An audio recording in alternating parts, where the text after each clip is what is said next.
नमस्कार, आप देख रहे हैं दूरदर्शन समाचार। मैं हूं गोपा सान्याल और सबसे पहले आज के हेडलाइंस। मन की बात कार्यक्रम में प्रधानमंत्री ने हर घर तिरंगा अभियान से जुड़ने के लिए देशवासियों का किया आह्वान। छत्तीसगढ़ के नारायणपुर में होने वाली मावली मेले का खास तौर पर किया जिक्र। हिदायतुल्लाह विधि विश्वविद्यालय के दीक्षांत समारोह में सर्वोच्च न्यायालय के मुख्य न्यायाधीश ने कहा, देश के युवाओं के पास दूरदृष्टि और इसे पाने का जज्बा होना जरूरी। राजनांदगांव जिले में प्रधानमंत्री फसल बीमा योजना के तहत करीब 1.5 लाख किसानों ने कराया पंजीयन। और केंद्र की राष्ट्रीय आजीविका मिशन से दुर्ग जिले की ग्रामीण महिलाओं को मिला स्वरोजगार। समूह के जरिए बना रही हैं गुलाब और तुलसी का अर्क। और अब समाचार विस्तार से। प्रधानमंत्री नरेंद्र मोदी ने कहा है कि आजादी के अमृत महोत्सव के इस वर्ष सभी देशवासियों को स्वाधीनता सेनानियों और शहीदों का विशेष रूप से स्मरण करना चाहिए। आकाशवाणी से मन की बात कार्यक्रम में अपने विचार साझा करते हुए प्रधानमंत्री ने कहा कि गुलामी के दौर में पैदा हुए होते तो अपने शहीदों की कुर्बानी के और करीब से गवाह बनने का हमें अवसर मिलता। प्रधानमंत्री ने कहा कि तब हर सुबह हम भी इसी सपने के साथ जागते कि हिंदुस्तान कब आजाद होगा। उन्होंने कहा कि आजादी का अमृत महोत्सव एक जन आंदोलन का रूप ले रहा है। श्री मोदी ने कहा कि आजादी के अमृत महोत्सव को यादगार बनाने के लिए आगामी 13 से 15 अगस्त तक हर घर तिरंगा अभियान चलाया जाएगा। मेला का आयोजन करते हैं। छत्तीसगढ़ में बस्तर के नारायणपुर का मावली मेला भी बहुत खास होता है। पास ही मध्य प्रदेश का भगोरिया मेला भी खूब प्रसिद्ध है। कहते हैं कि भगोरिया मेले की शुरुआत राजा भोज के समय में हुई है। तब भील राजा कासूमरा और बालून ने अपनी अपनी राजधानी में पहली बार ये आयोजन किए थे। तब से आज तक ये मेले उतने ही उत्साह से मनाए जा रहे हैं। उन्होंने देश के विभिन्न तीज त्योहारों की चर्चा करते हुए कहा कि देश के विभिन्न आदिवासी बहुल राज्यों में इन दिनों पारंपरिक त्योहार मनाए जा रहे हैं।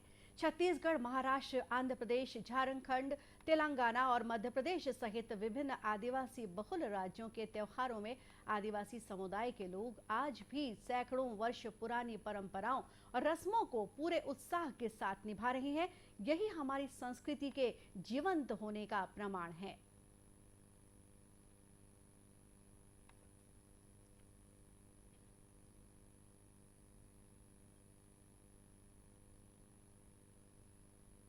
आजादी के अमृत महोत्सव के तहत 13 से 15 अगस्त तक एक स्पेशल मूवमेंट हर घर तिरंगा का आयोजन किया जा रहा है। इस मूवमेंट का हिस्सा बनकर 13 से 15 अगस्त तक आप अपने घर पर तिरंगा जरूर फहराएं या उसे अपने घर पर लगाएं। तिरंगा हमें जोड़ता है, हमें देश के लिए कुछ करने के लिए प्रेरित करता है। मेरा एक सुझाव ये भी है कि 2 अगस्त से 15 अगस्त तक हम सभी अपनी सोशल मीडिया प्रोफाइल पिक्चर में तिरंगा लगा सकते हैं। वैसे क्या आप जानते हैं, 2 अगस्त का हमारे तिरंगे से एक विशेष संबंध भी है। इसी दिन पिंगली वेंकैया जी की जन्म जयंती होती है, जिन्होंने हमारे राष्ट्रीय ध्वज को डिजाइन किया था। मैं उन्हें आदरपूर्वक श्रद्धांजलि अर्पित करता हूं। अपने राष्ट्रीय ध्वज के बारे में बात करते हुए मैं महान क्रांतिकारी मैडम कामा को भी याद करूंगा। तिरंगे को आकार देने में उनकी भूमिका बेहद महत्वपूर्ण रही है। साथियों, आजादी के अमृत महोत्सव में हो रहे इन सारे आयोजनों का सबसे बड़ा संदेश यही है कि हम सभी देशवासी अपने कर्तव्य का पूरी निष्ठा से पालन करें। तभी हम उन अनगिनत स्वतंत्रता सेनानियों का सपना पूरा कर पाएंगे, उनके सपनों का भारत बना पाएंगे। प्रधानमंत्री ने आज शहीद उधम सिंह की पुण्यतिथि पर उन्हें श्रद्धांजलि अर्पित करते हुए कहा कि उनकी तरह अनेक स्वाधीनता सेनानियों ने भारत को आज़ादी दिलाने के लिए अपने प्राण न्यौछावर कर दिए। उन्होंने कहा कि इस वर्ष देश के 24 राज्यों में 75 रेलवे स्टेशनों को विशेष रूप से चुना गया है, जिनका आज़ादी के आंदोलन से खास तौर पर संबंध रहा है। इन स्टेशनों पर अमृत महोत्सव के तहत विशेष कार्यक्रम आयोजित किए जा रहे हैं। सर्वोच्च न्यायालय के मुख्य न्यायाधीश न्यायमूर्ति एन.वी. रमणा ने कहा है कि देश के युवाओं के पास एक दूरदृष्टि होनी चाहिए और उसे पाने के लिए जोश और जज्बा भी होना चाहिए। आज रायपुर के हिदायतुल्लाह राष्ट्रीय विधि विश्वविद्यालय में दीक्षांत समारोह को संबोधित करते हुए मुख्य न्यायाधीश ने कहा कि युवा वर्ग देश के लिए अनमोल है और हमें युवाओं की प्रतिभा को सही दिशा में ले जाने की जरूरत है। Today marks an important day in your life and a significant milestone in your journey. It marks the culmination of a phase of learning. Now you are deemed ready as worthy citizens to contribute to the nation and the world at large. Let me also congratulate you on becoming part of an immensely challenging, intellectually stimulating and incredibly satisfying profession. I understand the pressure of graduating.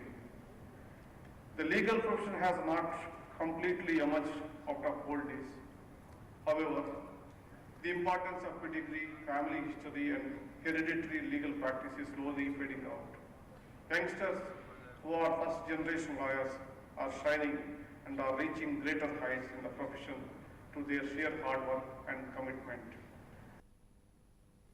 मुख्य न्यायाधीश ने हिदायतुल्लाह विधि विश्वविद्यालय की प्रशंसा करते हुए कहा कि इसका नाम एक महान विधिवेत्ता के नाम पर रखा गया है, जिन्होंने अपना पूरा जीवन कानून की सेवा के लिए समर्पित कर दिया था।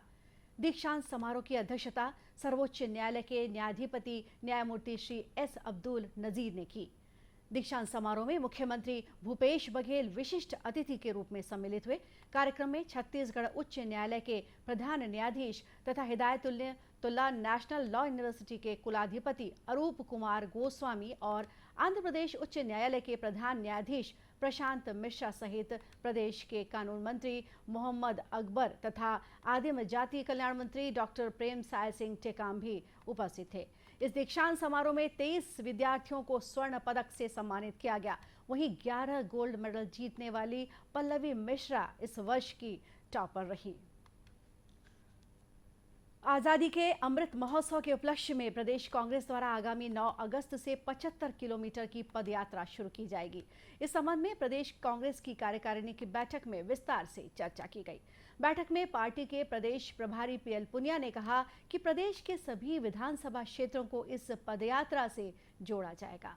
श्री पुनिया ने बताया कि इस पदयात्रा के दौरान कार्यक्रम के स्थानीय संयोजक और पार्टी पदाधिकारी गांव के दलित, आदिवासी या किसी अन्य कमजोर वर्ग के परिवार के घर पर रुकेंगे। अगले दिन सुबह 6 बजे से उसी गांव में प्रभात फेरी निकाली जाएगी। इस दौरान सभी सदस्य गांधी टोपी पहनकर राम धुन के गायन में शामिल होंगे। पदयात्रा के दौरान स्थानीय पदाधिकारियों को लोगों से संवाद करना होगा और विभिन्न मुद्दों के प्रति उन्हें जागरूक करना होगा। कार्यकर्ताओं को संबोधित करते हुए मुख्यमंत्री श्री बघेल ने कहा कि इस पदयात्रा के दौरान पूरे प्रदेश को एक सूत्र में जोड़ने के लिए सभी कार्यकर्ताओं को विशेष रूप से जिम्मेदारी दी जाएगी। बैठक में प्रदेश कांग्रेस अध्यक्ष मोहन मरकाम सहित अन्य वरिष्ठ पदाधिकारियों ने भी अपने विचार व्यक्त किए। राजनांदगांव जिले में प्रधानमंत्री फसल बीमा के तहत अब तक करीब 1.5 लाख से अधिक किसानों से 18 करोड़ रुपए का बीमा प्रीमियम जमा कराया जा चुका है। जिले में खरीफ फसल के लिए इस बीमा योजना का लाभ लेने वाले किसानों में काफी उत्साह देखा जा रहा है। इस संबंध में राजनांदगांव के जिला सहकारी बैंक के सीईओ सुधीर सोनी ने बताया कि प्रधानमंत्री फसल बीमा योजना के माध्यम से सूखा, बाढ़ और कीट प्रकोप सहित अन्य प्राकृतिक आपदाओं से फसलों को नुकसान होने पर किसानों को आर्थिक सहायता दी जाती है। उन्होंने बताया कि पिछले वर्ष की तुलना में इस वर्ष काफी अधिक संख्या में किसानों ने फसल बीमा कराया है। इस वर्ष बीमा के अंतर्गत फसल के रकबे में भी बढ़ोतरी हुई है। फसल बीमा योजना अंतर्गत खरीफ 2022 में जिला सहकारी केंद्रीय बैंक मर्यादित राजनांदगांव अंतर्गत 1,78,196 कृषकों ने और ऋणी कृषकों ने एवं 24 अऋणीकृष्ण कुल 1,78,220 किसानों ने बीमा करवाया है, जिसकी प्रीमियम राशि होती है 18 करोड़ 39 लाख। पूर्व वर्ष की भांति इस साल भी बीमा हुआ है, लेकिन चूंकि हमें बीमा प्रीमियम पूर्व वर्ष से 1 करोड़ अधिक प्राप्त हुआ है, इसलिए पूर्व वर्ष पिछले साल 1,77,490 किसानों का बीमा हुआ था, लेकिन अभी तक 1,78,220 किसानों का हो गया है और अंतिम आंकड़े आने पर यह 1,80,000 के आसपास पहुंच सकता है। श्री सोनी ने बताया कि आज फसल बीमा योजना के अंतिम दिन भी किसानों ने इस योजना का लाभ लेने में विशेष रुचि दिखाई। उन्होंने बताया कि किसानों ने अपनी फसल की सुरक्षा के लिए इस योजना को एक अच्छा विकल्प मानकर बड़ी संख्या में इसका लाभ उठाया। केंद्र सरकार की राष्ट्रीय आजीविका मिशन योजना दुर्ग जिले की ग्रामीण महिलाओं के लिए वरदान साबित हो रही है। जिले के पतोरा ग्राम पंचायत की स्व सहायता समूह से जुड़ी महिलाओं ने इस योजना के माध्यम से अपने रोजगार का रास्ता चुना है। ये महिलाएं आर्थिक रूप से आत्मनिर्भर हो चुकी हैं। योजना का लाभ उठाने वाली कुछ महिलाओं ने बताया कि आजीविका मिशन से सहायता लेकर उन्होंने गुलाब और तुलसी का अर्क बनाने का कार्य शुरू किया है। इससे उन्हें अच्छी आमदनी हो रही है। खास बात यह है कि इन महिलाओं के बनाए अर्क में किसी भी प्रकार का रसायन नहीं मिलाया गया है, इसलिए स्वास्थ्य की दृष्टि से भी यह अर्क लाभकारी है। काम करके बहुत अच्छा लग रहा है सर, क्योंकि कहीं ना कहीं हम लोग जैसे खाली बैठे हैं तो हमको एक रोजगार मिल रहा है, तो हमें अच्छा लग रहा है काम करके। अपने हर तरफ से सक्षम होते जा रहे हैं। अपने रोजगार के लिए हमको एक साधन मिल गया है, इससे हमको बहुत खुशी होती है कि हम ये काम कर रहे हैं करके। हम महिला मतलब पहले तो घर से बाहर हम निकल नहीं पाते रहे हैं, लेकिन समूह के माध्यम से हम यहाँ तक पहुँचे हैं और जिला पंचायत से हमला मशीन मिले है। वो मशीन से हम गौमूत्र का और गुलाब जल का। इन महिलाओं की सफलता को गांव के लिए उपलब्धि बताते हुए पतोरा गांव की सरपंच अंजिता साहू ने बताया कि उनके गांव में महिलाओं के 40 समूह हैं। ये सभी समूह विभिन्न तरह के कार्य करके आर्थिक रूप से आत्मनिर्भर बन रही हैं। पहले महिलाएं सिर्फ खेती बाड़ी में ही जाते थे, लेकिन अब 6 महीना खेती बाड़ी करते हैं और 6 महीना अपना इधर का काम करते हैं। इस प्रकार से मतलब हमेशा काम में व्यस्त रहते हैं और अपनी आय बना रहे हैं, और जो अपना आय बना रहे हैं उनको सी मार्ट में बिक्री भी कर रहे हैं। इस प्रकार से महिलाएं सशक्त बन गई हैं और विभिन्न प्रकार के काम में जुझे हुए हैं और गांव से बाहर जाने की ज़रूरत भी नहीं पड़ती, गांव के अंदर ही उसको काम मिल रही है। सरपंच ने बताया कि ग्रामीण महिलाओं द्वारा बनाए गए उत्पादों को शहर के बड़े सुपर बाजार और मॉल में भी उपलब्ध कराया गया है।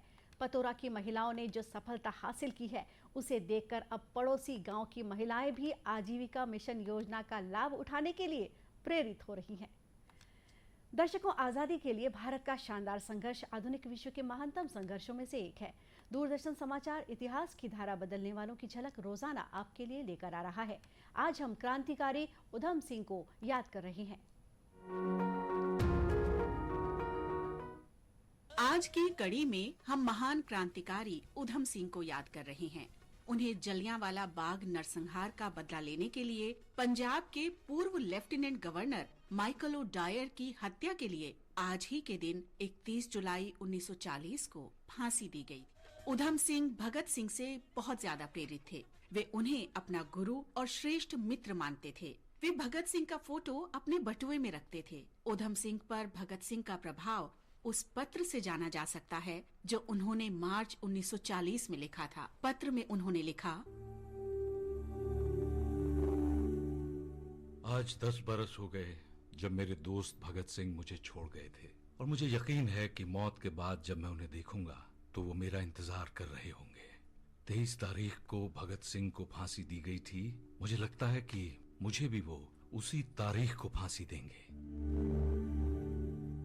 भगत सिंह की तरह उधम सिंह ने भी मुकदमे में सुनवाई को अपने क्रांतिकारी विचारों को आगे बढ़ाने के मंच के रूप में उपयोग किया। मुकदमे के दौरान उधम सिंह ने कहा, हम ब्रिटिश हुकूमत से पीड़ित हैं। वो बेहिचक भारतीय विद्यार्थियों पर गोलीबारी का हुक्म देते हैं। भारत की तुलना में ब्रिटेन में मेरे अंग्रेज दोस्तों की संख्या कहीं ज्यादा है। मैं ब्रिटेन की जनता का विरोधी नहीं हूँ। मुझे इंग्लैंड के कामगारों से हमदर्दी है, लेकिन मैं घृणित ब्रिटिश सरकार का विरोधी हूं और आप लोग भी वही पीड़ा झेल रहे हैं जो हम लोग झेलते हैं। ऊधम सिंह अपने मित्र भगत सिंह की तरह ही अदालत में अपना भाषण समाप्त करते समय क्रांति के समर्थन और ब्रिटिश साम्राज्यवाद के विरोध में नारे लगाते रहे। शहीद आजम ऊधम सिंह को पेंटोविले जेल में 31 जुलाई 1940 को फांसी दी गई। 1974 में ऊधम सिंह की अस्थियां भारत लाई गईं। इंदिरा गांधी, शंकर दयाल शर्मा और जैल सिंह ने अस्थि कलश प्राप्त किया। 2 अगस्त 1974 को ऊधम सिंह की अस्थियां 7 भागों में विभाजित की गईं, जिनमें से 5 भाग हरिद्वार, करतारपुर साहिब, रोजा शरीफ, सुनाम और जलियांवाला बाग ले जाए गए। शेष 2 भाग सुनाम में शहीद ऊधम सिंह कला महाविद्यालय में रखे गए। और इसी के साथ ये समाचार बुलेटिन यही समाप्त हुआ। नमस्कार।